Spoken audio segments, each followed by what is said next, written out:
Hello everyone, today we will continue our lecture on C programming. In today's lecture, we will continue with the example of more algorithms, right?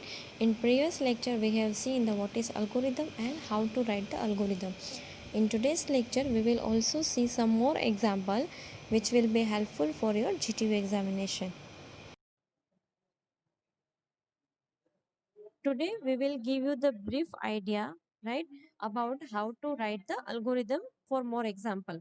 And the definition is write an algorithm to swap the value of two variables.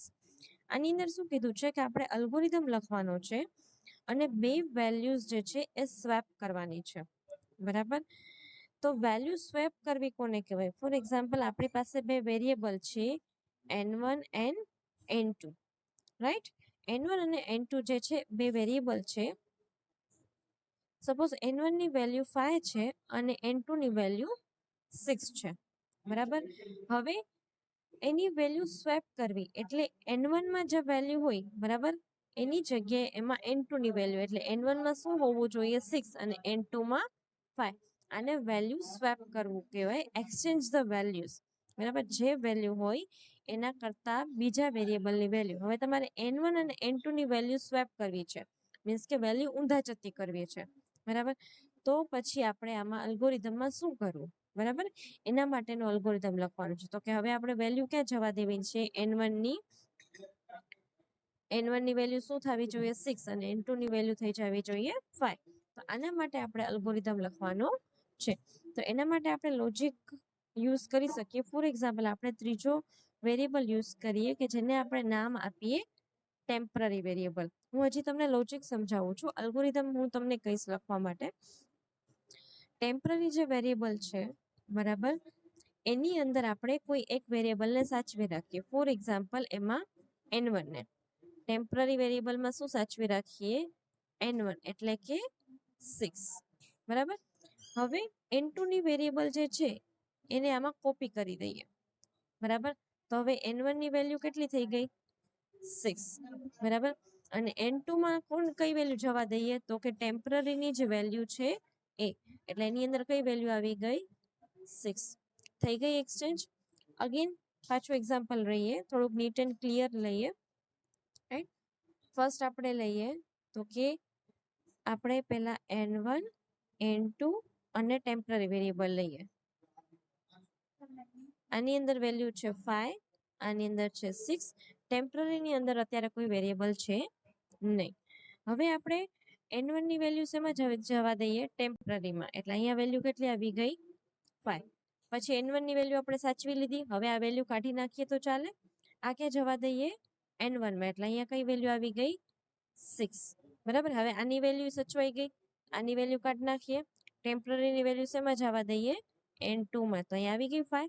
હવે તમે જો value ઊંધા જતી થઈ ગઈ. n1 માં કઈ value આવી ગઈ? 6 અને n2 માં કઈ વેલ્યુ આવી ગઈ? 5.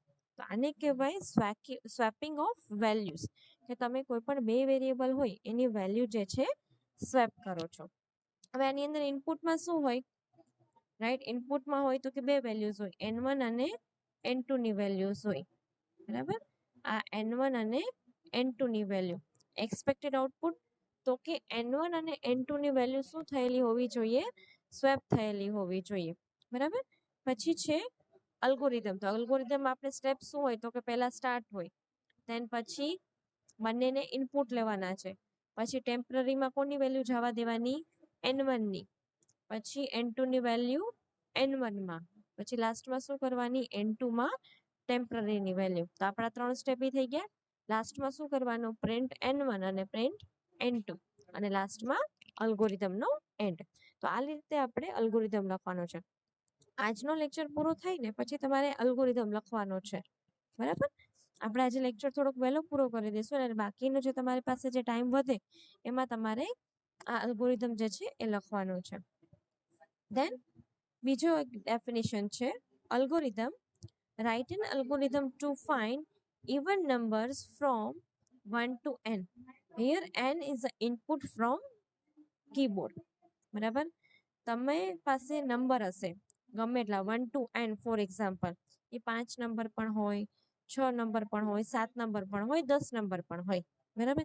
એ 10 નંબરમાંથી આપણે ઇવન નંબર ફાઇન્ડ કરવાનો છે. ફોર એક્ઝામ્પલ n ની વેલ્યુ 10 હોય, બરાબર. તો 10 નંબરમાંથી એટલે કે 1 to 10 માંથી આપણે ઇવન નંબર ફાઇન્ડ કરવાના છે. તો 1 to 10 માં ઇવન નંબર ક્યાં ક્યાં આવે? તો કે 2, 4, 6, 8 અને 10. ઇવન નંબર એટલે બેકી નંબર, બરાબર. તો બેકી નંબર જે છે એ આપણે કઈ રીતે ફાઇન્ડ કરવા એનો અલ્ગોરિધમ આપણે અહીંયા બનાવવાનો છે. તો કોઈ પણ નંબર જે છે એ ઇવન છે કે નહીં એ ચેક કરવું છે. તો એના માટે પણ આપણી પાસે એક ડેફિનેશન અહીંયા આપણને જીટીયુમાં પૂછાઈ ગઈ છે કે આપણે ઇવન નંબર કઈ રીતે ફાઇન્ડ કરી શકીએ, બરાબર. જો આ ડેફિનેશન આ રીતે પણ પૂછાણી છે કે write an algorithm to find out whether the given number is odd or even. કે કોઈ પણ એક જ નંબર હોય, ઓનલી ડેફિનેશન થોડીક અલગ હતી. એની અંદર શું હતું કે 1 to 10, બરાબર. 1 to 10 માંથી જેટલા ઇવન નંબર હોય એમાંથી તમારે ઇવન નંબર તમારા આઉટપુટમાં આવવા જોઈએ. ફોર એક્ઝામ્પલ 2, 4, 6, 8 અને 10. 20 હોય તો 1, 2, 4, 6, 8, 10, 12, 14, 16, 18, 20 આટલા નંબર મળવા જોઈએ, રાઈટ. હવે આ ડેફિનેશન ની અંદર શું કરીએ કે ફોર એક્ઝામ્પલ તમારી પાસે એક નંબર છે 6, તો એવું ચેક કરવાનું આ ઇવન છે કે ઓડ. પછી આપ્યું છે 9, તો ચેક કરવાનું આ 9 નંબર જે છે ઇવન છે કે ઓડ નંબર છે, તો એવું ચેક કરવાનું છે. તો એ કઈ રીતે કરી શકીએ? તો કોઈ પણ એક નંબર હોય તમે એને 2 વડે ડિવાઈડ કરો, બરાબર. સપોઝ આપણે એને 2 વડે ડિવાઈડ કરીએ, 2 3 6, રિમાઇન્ડર કેટલી મળે છે? 0. જેની રિમાઇન્ડર 2 વડે ડિવાઈડ કરતા 0 મળે એ નંબર કેવો હોય? ઇવન હોય, બરાબર. પછી આપણે નંબર લઈએ 9, બરાબર. એને આપણે 2 વડે ડિવાઈડ કરીએ તો 2 3 6, 2 4 8, રિમાઇન્ડર 1 વધી, બરાબર. તો આ નંબર કેવો થયો? ઓડ. જો રિમાઇન્ડર વધે તો એને ઓડ નંબર કહેવાય અને જો રિમાઇન્ડર 0 આવે તો એને આપણે ઇવન નંબર કહીએ છીએ. તો આ જે છે કોઈ પણ નંબર ઇવન છે કે ઓડ, બરાબર, એના માટેનો જે છે એ લોજિક છે, બરાબર. તો હવે આપણે રિમાઇન્ડર કઈ રીતે મેળવી શકીએ? બરાબર. આપણે ડિવિઝન ઓપરેટર હોય, સપોઝ 2 ડિવાઇડેડ બાય 3, આપણે લેંગ્વેજમાં ઓપરેટર્સ હોય છે. પ્લસ કરવું હોય તો પ્લસ, માઇનસ કરવું હોય તો માઇનસ, બરાબર. મલ્ટીપ્લાય કરવું હોય તો મલ્ટીપ્લાય, એવી રીતે ડિવાઈડ કરવું હોય તો ડિવાઈડ માટેનો આ ઓપરેટર છે. તમે 2 ડિવાઇડેડ બાય 3 લખો તો તમને આન્સરમાં જે આવતું હોય એ મળે. પછી તો કે આપણે રિમાઇન્ડર મેળવવી હોય, જેમ કે અત્યારે આપણે વાત કરી 8 ને આપણે 2 વડે ડિવાઈડ કરીએ, બરાબર. 8 ને 2 વડે ડિવાઈડ કરો તો આપણને શું મળે? 4. એટલે આ જે છે આન્સર છે, બરાબર. હવે આપણે શું કરવાનું છે? રિમાઇન્ડર જોઈએ છે કે એની રિમાઇન્ડર શું મળશે. તો એના માટે આપણી પાસે ઓપરેટર છે મોડ્યુલો, બરાબર. તમે જ્યારે મોડ્યુલો ઓપરેટર યુઝ કરો ત્યારે તમને અહીંયા મળે રિમાઇન્ડર. તો આની રિમાઇન્ડર કેટલી આવી હતી? તો કે 0. 9 મોડ્યુલો 2, કેટલી રિમાઇન્ડર આવી હતી? 1. જો રિમાઇન્ડર 0 આવે તો એ નંબર કેવો છે? ઇવન. અને રિમાઇન્ડર 1 આવે તો એ નંબર કેવો છે? ઓડ. જ્યારે આપણે એને 2 વડે ડિવાઈડ કરીએ ત્યારે. તો આ જે છે આનો લોજિક છે. તો આનો અલ્ગોરિધમ આપણે કેવી રીતે લખશું એ જોઈએ. ઇનપુટમાં શું આપવાનું છે? કોઈ પણ એક નંબર. આઉટપુટમાં એ ઇવન છે કે ઓડ એ આપણે કહેવાનું છે. પછી એનો અલ્ગોરિધમ, તો એમાં ફર્સ્ટ સ્ટેપ શું આવશે? તો કે સ્ટાર્ટ. પછી ઇનપુટ એની નંબર, રાઈટ. ધેન પછી આપણે ચેક કરવાનું છે કે એ નંબર મોડ્યુલો 2 0 હોય ઇફ, તો ક્યાં જવાનું છે? બીજા સ્ટેપ ઉપર જતી રહેવાનું. ત્યાં આપણે પ્રિન્ટ ઇવન, બરાબર. જો મોડ્યુલો 0 હોય, સપોઝ n1 નંબર લીધો હોય, n1 મોડ્યુલો 2 એ 0 હોય, આગળ શું આવશે? તો કે ઇફ. તો શું કરવાનું છે? આપણે એના પછીના સ્ટેપ ઉપર જતું રહેવાનું, એટલે પ્રિન્ટ ઇવન. ત્યાં શું લખવાનું થશે? પ્રિન્ટ ઇવન, બરાબર. અને જો એ નંબર આ કન્ડિશન ખોટી પડે, બરાબર, તો આપણે કોઈ પણ બીજા સ્ટેપ ઉપર રીડાયરેક્ટ કરી દેવાનું. જેમ આપણે પ્રીવિયસલી લખતા હતા ને કે જો મિનિમમ હોય તો એ સ્ટેપ અને જો મેક્સિમમ હોય તો એ સ્ટેપ, રાઈટ. તો આવી રીતે આપણે કરી શકીએ છીએ. કોઈ પણ નંબર ઇવન છે કે ઓડ એના માટેનો અલ્ગોરિધમ જે છે આપણે ડિઝાઇન કરી શકીએ છીએ, રાઈટ. હવે આપણે આપણો જે પ્રીવિયસ અલ્ગોરિધમ હતું એના ઉપર પાછા જતા રહીએ, રાઈટ. આ અલ્ગોરિધમ આપણને ખ્યાલ પડી ગઈ કે કોઈ પણ નંબર ઇવન છે કે ઓડ આપણે જાણવું હોય તો કઈ રીતે કરી શકીએ. હવે આપણે એ અલ્ગોરિધમ જોઈએ. 1 to 10 માંથી આપણે ઇવન અને ઓડ નંબર આપણે લેવાના છે, રાઈટ. ફોર એક્ઝામ્પલ n, તો એમાં પહેલું સ્ટેપ શું આવે? સ્ટાર્ટ. બીજું તો કે ઇનપુટ n ની વેલ્યુ આપણે ઇનપુટ લેવાની છે, બરાબર. પછી આપણે આઈ વેરિયેબલ લેવાનો લૂપ માટે, જે આપણે ગયા વખતે વાત થઈ હતી કે આઈ ની વેલ્યુ 1 થી લઈને ક્યાં સુધી આપણે ચલાવવાની છે? n સુધી. પછી આપણે આઈ ઇક્વલ ટુ 1 માટે ચેક કરશું કે 1 મોડ્યુલો 2, બરાબર. 1 મોડ્યુલો 2 કરો તો આપણને આન્સર શું મળે? રિમાઇન્ડર 1 મળે, કારણ કે આપણે ડિવાઈડ કરી શકીએ નહીં. તો 1 કેવું થશે? ઓડ. પછી ટર્ન કોનો આવે? 2 નો. એટલે આઈમાં શું કરતું જવાનું? એક એક નો વધારો કરતો જવાનો, બરાબર. પહેલા 1 ને કરવાનું, પછી 2 ને, પછી 3 ને, પછી 4, ક્યાં સુધી કરવાનું? 10 સુધી. ત્યાં સુધી આપણે 3 સ્ટેપ રિપીટ કરવાના, બરાબર. આઈ ઇક્વલ ટુ 1 ટુ n. પછી શું કરવાનું? આઈ ને 2 વડે મોડ્યુલો કરવાનું, અને રિમાઇન્ડર જો આપણને 0 આવે તો ઇવન, બાકી ઓડ. આટલા 4 સ્ટેપ આપણે રિપીટ કરવાના છે, બરાબર. અને જો આપણને રિમાઇન્ડર 0 મળે તો ઇવન, અને રિમાઇન્ડર 1 મળે તો ઓડ. તો આ અલ્ગોરિધમ આપણે એવી રીતે લખવાનો છે કે જેમ આપણે આ અલ્ગોરિધમ લખ્યો હતો ને, બરાબર, 10 માંથી આપણે મિનિમમ ફાઇન્ડ કરવાનું છે એ રીતે, રાઈટ. આઈ થિંક આ બીજો અલ્ગોરિધમ છે એ ક્લિયર છે. તમારે તમારી રીતે થોડાક એફર્ટ્સ આપવાના છે કે જેથી કરીને ભલે એમાં 2 દિવસ લાગે, 4 દિવસ લાગે, તમારી પાસે 1 વીકનો ટાઈમ છે, બરાબર. તમારે ટ્રાય કરવાની છે કે જેથી કરીને એક્ઝામમાં કોઈ પણ અલ્ગોરિધમ પૂછાય આપણે એટલીસ્ટ એના 5 થી 6 સ્ટેપ લખી શકીએ, બરાબર. ધેન એના પછીનો એક અલ્ગોરિધમ છે algorithm write an algorithm to input 3 numbers and find the sum and average of them. આપણે એની એવરેજ ફાઇન્ડ કરવાની છે. કોઈ પણ 3 નંબર n1, n2 અને n3. આપણું સ્ટેપ એ જ થશે, પહેલા 3 નંબરને ઇનપુટ લેવાના છે. શું ફાઇન્ડ કરવાનું છે? સમ. તો સમ કરવા માટે એક વેરિયેબલ લેવાનું, સમ ની વેલ્યુ પહેલા આપણે લઈ લેવાની 0, બરાબર. આપણે જે આઈ ની વેલ્યુ જેમ લેતા 1, એવી જ રીતે આપણે સમ ની વેલ્યુ પહેલા 0 ઇનિશિયલાઇઝ કરી દેવાની. પછી એમાં શું કરવાનું? n1 plus n2 plus n3 થઈ ગયું સમ, બરાબર. હવે શું ફાઇન્ડ કરવાનું? એવરેજ. તો એવરેજમાં એવી જ રીતે, બરાબર. તો કે આપણે એવરેજ માટે એક વેરિયેબલ લઈ લઈએ એવીજી, બરાબર, શોર્ટમાં લઈએ કે જેથી કરીને આપણને લખવામાં ઈઝી રહે, એવીજી. હવે આપણે એવરેજ ફાઇન્ડ કરવી હોય તો n1 plus n2 plus n3 divided by 3. અને એવરેજ કહેવાય. એવરેજ કેવી રીતે? એવરેજ એટલે સરેરાશ, બરાબર. તો સરેરાશ આપણે આ રીતે ફાઇન્ડ કરી શકીએ. તો બસ આપણે આ ફોર્મ્યુલા જ અપ્લાય કરવાની છે, બરાબર, એવરેજ ફાઇન્ડ કરવાના. હવે આપણે અલ્ગોરિધમમાં લખતા હોઈએ તો અલ્ગોરિધમમાં આપણે કેવી રીતે લખી શકીએ? આપણે આવી રીતે બી લખી શકીએ. સમમાં તો થઈ ગયું, n1 n2 અને n3 નું સમ થઈ ગયું, તો સમ ડિવાઇડેડ બાય 3 ચાલે, બરાબર. એવરેજ ફાઇન્ડ કરવી હોય તો આપણે સમ ડિવાઇડેડ બાય 3 આવું રીતે લખીએ તો થોડુંક અલ્ગોરિધમ જે છે આપણને ઈઝી લાગે. આપણે પાછું n1 n2 અને n3 નો સમ કરવો પડે નહીં. તો આ રીતે આપણે એવરેજ ફાઇન્ડ કરી શકીએ છીએ. પછી સમ અને એવરેજ બંનેને પ્રિન્ટ કરાવી દેવાના, રાઈટ. એના પછીનો અલ્ગોરિધમ છે algorithm write an algorithm to find the factorial of given number. હવે ફેક્ટોરિયલ કોને કહેવાય, બરાબર.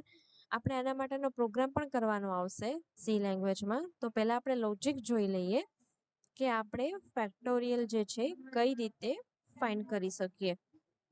તો કોઈ પણ સપોઝ નંબર હોય, ગિવન નંબર એટલે સપોઝ કોઈ પણ ઇનપુટ નંબર આપણે લઈએ n, એની અંદર તમે વેલ્યુ નાખો છો 5, બરાબર. એની અંદર આપણે વેલ્યુ નાખીએ છીએ 5. હવે એનો ફેક્ટોરિયલ ફાઇન્ડ કરો. ફેક્ટોરિયલની સાઇન જો આવી હોય છે, બરાબર. એનો આપણે ફેક્ટોરિયલ ફાઇન્ડ કરવો હોય તો શું? તો કે 1 into 2 into 3 into 4 into 5. 5 ના ફેક્ટોરિયલ, બરાબર, ફાઇન્ડ કરવો હોય તો એ આ રીતે કેલ્ક્યુલેટ કરવાનું. 1 into 2 એટલે 2, 2 into 3, બરાબર, એટલે શું થશે? 6, 6 into 4, 6 4s are 32, 32 into 5, જે આન્સર આવે એ 5 નો ફેક્ટોરિયલ. એવી જ રીતે તમારે 10 નો ફેક્ટોરિયલ ફાઇન્ડ કરવો હોય, બરાબર, 10 નો ફેક્ટોરિયલ ફાઇન્ડ કરવો હોય તો કેવી રીતે થાય? 1 into 2 into 3 up to 10, એને કહેવાય 10 નો ફેક્ટોરિયલ. હવે એના માટેનો અલ્ગોરિધમ કઈ રીતે લખવાનો? આપણે કોઈ વેલ્યુ એક ઇનપુટ તરીકે લીધી n, બરાબર. હવે આપણે મલ્ટિપ્લિકેશન કરવાનું છે 1 થી લઈને અપ ટુ n સુધીનું, બરાબર. તો સ્ટાર્ટિંગમાં આપણે એક i ની વેલ્યુ શું લઈ લેવાની? 1. i ની વેલ્યુ આપણે લઈ લીધી 1. હવે i માં એક એકનો વધારો કરતો જવાનો. એ વધારો ક્યાં સુધી કરવાનો? n સુધી વધારો કરવાનો, મલ્ટીપ્લાય કરતું જવાનું. પહેલા મલ્ટીપ્લાય કરવાનું i ઇન્ટુ 1, બરાબર. i ની વેલ્યુ જે છે એ 1 છે. અને આપણે એક ફેક્ટોરિયલ નામનો વેરિયેબલ લઈ લેશું જેનું નામ રાખશું ફેક્ટ, બરાબર. Fact equal to fact into i, બરાબર. આપણે વેરિયેબલ લેશું fact equal to fact into મલ્ટિપ્લિકેશનની સાઇન જે છે લેંગ્વેજમાં આવી રીતે યુઝ થતી હોય છે, જેને એસ્ટ્રિકની સાઇન અથવા તો ફુદેડી તમે જે કહેતા હોય એ, બરાબર. Fact into i. હવે i ની વેલ્યુ સપોઝ પહેલા 1 છે ને n ની વેલ્યુ આપણે સપોઝ એન્ટર કરી છે 3 અને i ની વેલ્યુ આપણે સ્ટાર્ટ કરીએ છીએ 1. હવે ફેક્ટ ની વેલ્યુ આપણે ઇનિશિયલી કેટલી લીધી હોય? 1. એટલે fact equal two 1 into i, એટલે 1 ઇન્ટુ 1 શું આન્સર આવ્યો? 1. હવે i ની વેલ્યુમાં એકનો ઇન્ક્રીમેન્ટ કરવાનું છે, તો i ની વેલ્યુમાં આપણે હવે શું કરી દઈશું? 2. તો આવશે હવે ફેક્ટની વેલ્યુ આપણે શું થઈ જશે અહીંયા? 1 ઇન્ટુ 2, એટલે આન્સર શું આવ્યો? 2. હવે આપણે આની વેલ્યુમાં હજી એક ઇન્ક્રીમેન્ટ કરીએ. ઇન્ક્રીમેન્ટ ક્યાં સુધી કરવાનો? n ની વેલ્યુ સુધી. તો હજી એડ કરી દઈએ 3. હવે i ની વેલ્યુ થઈ ગઈ 3. તો આપણે શું કરવાનું આવશે? ફેક્ટની વેલ્યુ શું છે? 2 ઇન્ટુ 3. શું આન્સર આવ્યો? 6. એટલે 3 ફેક્ટોરિયલ, એનો આન્સર શું આવે છે? 6. તો કોઈ પણ નંબરનો ફેક્ટર ફાઇન્ડ કરવો હોય તો આપણે આ રીતે જે છે એ ફેક્ટર ફાઇન્ડ કરી શકીએ છીએ, બરાબર. તો એના માટે તમારા સ્ટેપ્સ કેવી રીતે લખવાના? તો કે એક વેરિયેબલ લેવાનું, ઇનપુટ n લેવાનું, પછી એક વેરિયેબલ લેવાનું i ની વેલ્યુ શું રાખવાની? ઇનિશિયલી 1. અને ફેક્ટોરિયલની વેલ્યુ ઇનિશિયલી શું રાખવાની? 1. પછી આપણે i ની વેલ્યુમાં ઇન્ક્રીમેન્ટ કરતું જવાનું, આ એક ઇક્વેશન લખવાનું. અને આ ઇક્વેશન ક્યાં સુધી રિપીટ કરવાનું? તો કે જ્યાં સુધી i ની વેલ્યુ n જેવડી થઈ જાય નહીં ત્યાં સુધી, રાઈટ. તો આ એક્ઝામ્પલ હતો ફેક્ટોરિયલ ફાઇન્ડ કરવાનો. એના પછીનું અલ્ગોરિધમ છે જે ઓડ અને ઇવન, જે આપણે જોઈ લીધો, બરાબર. એના પછીની ડેફિનેશન છે write an algorithm to find maximum from 2 numbers. તો આપણે જે પ્રીવિયસલી એક્ઝામ્પલ જોયો તો મિનિમમ ફાઇન્ડ કરવાનો, બરાબર. આ મિનિમમ ફાઇન્ડ કરવાનો. આમાં જ આપણે ચેન્જીસ કરીને કરી શકીએ છીએ. મિનિમમ હોય તો આપણને આ સાઈડનો જે નંબર હતો એ મિનિમમ મળતો હતો અને આ સાઈડનો હતો એ મેક્સિમમ મળતો હતો. તો હવે આપણે આમાં એટલું ચેન્જ કરી શકીએ. લેસ ધેનની જગ્યાએ કઈ સાઇન રાખવાની? ગ્રેટર ધેનની, બરાબર. લેસ ધેનની જગ્યાએ રાખવાની ગ્રેટર ધેન. જો n1 ગ્રેટર ધેન n2 હોય તો પ્રિન્ટ n1, બરાબર. અને જો n1 આ કન્ડિશન ખોટી પડે તો કોણ ગ્રેટર થશે? n2, બરાબર. એટલે મેક્સિમમનો જે એલ્ગોરિધમ છે એમાં આટલો જ ચેન્જ આવશે, બરાબર. અહીંયા આપણે મિનિમમ લેસ ચેક કરતા હતા, નાની વેલ્યુ. હવે આપણે કઈ વેલ્યુ ચેક કરવાની છે? મોટી વેલ્યુ. તો આટલો જ ચેન્જ આવશે. ઇટ મીન્સ તમે અમુક અલ્ગોરિધમ આવડતા હશે તો તમે ફર્ધર અલ્ગોરિધમ્સ જે છે એ તમે તમારી રીતે ડેવલપ કરી શકો છો, રાઈટ. તો હવે અત્યાર સુધી મેં તમને કંઈ ટાસ્ક કે કંઈ અસાઇનમેન્ટ કે કંઈ ક્વેશ્ચન્સ લખવાના નહોતા કીધા. હવે તમારે તમારી રીતે ટ્રાય કરવાની છે. એક એ અલ્ગોરિધમ ટ્રાય કરવાનો છે, write algorithm to find minimum of 10 given number, બરાબર. પછી એ તો આપણે થઈ ગયું છે. એના પછી પહેલો અલ્ગોરિધમ તમારે લખવાનો છે. જો તમારી પાસે બુક અને પેન હોય તો નોટ ડાઉન કરી લેજો. અધરવાઇઝ હું આજે વોટ્સઅપ ગ્રુપમાં આ જે છે નોટ ડાઉન તમને કરી દઈશ કે તમારે અલ્ગોરિધમ કરવાના છે. એક તો સ્વેપિંગ વેલ્યુ, પછી 1 to 10 માંથી તમારે ઓડ ઇવન નંબર છે એમાંથી તમારે ઇવન નંબર્સ જે છે ફાઇન્ડ કરવાના છે. પછી સમ અને એવરેજ, રાઈટ. ત્રીજો અલ્ગોરિધમ જે છે આ છે. પછી fourth algorithm factorial, fifth algorithm odd or even, અને સિક્સ અલ્ગોરિધમ છે એ maximum number. So this is your task which you have to complete up to next week, right. Next week આપણો જે ટ્યુઝડે લેક્ચર આવશે ત્યાં સુધીમાં તમારે આ ટાસ્ક જે છે કમ્પ્લીટ કરવાનો છે. હવે તમારી પાસે 20 મિનિટ્સ છે, બરાબર. એમાં તમે કમ્પ્લીટ કરી શકો છો. Otherwise, you can complete it by next week. You can ask for any queries regarding this algorithm. Thank you.